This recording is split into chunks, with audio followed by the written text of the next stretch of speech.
since the introduction of NEP 2020. To what extent have its objective been achieved so far, and how much progress remains to be made? NEP is a wonderful document, a policy document which is there introduced during the COVID, and it had come after a very long gap of almost 20 years. And I would say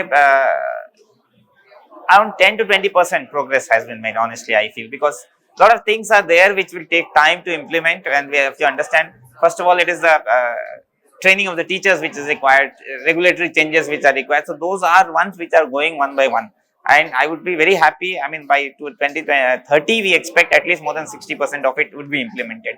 So, yes, it is a work in progress. Initially, the pace would be much slower because of a lot of legal issues also, because like they wanted the three language formula so that and every child is able to learn in the, at the primary level in their own mother tongue. But the biggest challenge that we have seen is that because in let's say in place like Delhi, you have in a class where you have kids from different backgrounds and different languages they have been speaking. So then it's practically a little bit of huge challenge to do that, and also with a lot of other states not wanting the three language formula to work. So there are little challenges, but I'm still overall very happy with the way the progress is making, and by 2030 we will see that progress accelerating at much faster pace. Absolutely, that's very well explained.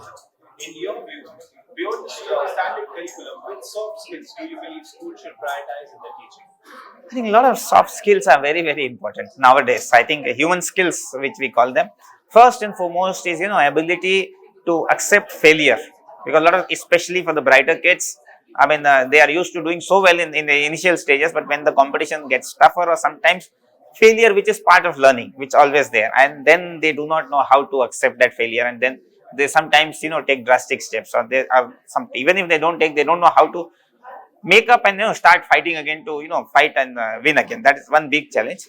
Another thing, one of the most important aspect nowadays, which I think this current generation must learn, is that now they have developed this habit of getting everything very quickly, because anything you want, there is a technology which is available, or parents are there who help them get it quickly. But in real life, what happens? Anything that has real value, something that you appreciate, takes time to develop. An example was very simple example. Let me put you. Earlier, everybody used to send greeting cards, and now it has been replaced with just WhatsApp messages. Now, if you send somebody a greeting card, that appreciation is much higher. Or you just give a call instead of just wishing. People said, okay, that is there, because that requires additional effort. Likewise, in real life also, if you have to do something, it requires a lot of perseverance. If you have to excel and make yourself known, you have to have that grit which is required. So you have to be at it over a period of time, and unless we are able to teach our children, this is one thing which every school must teach without fail. They must learn perseverance, accept failure, keep fighting, and eventually victory will come.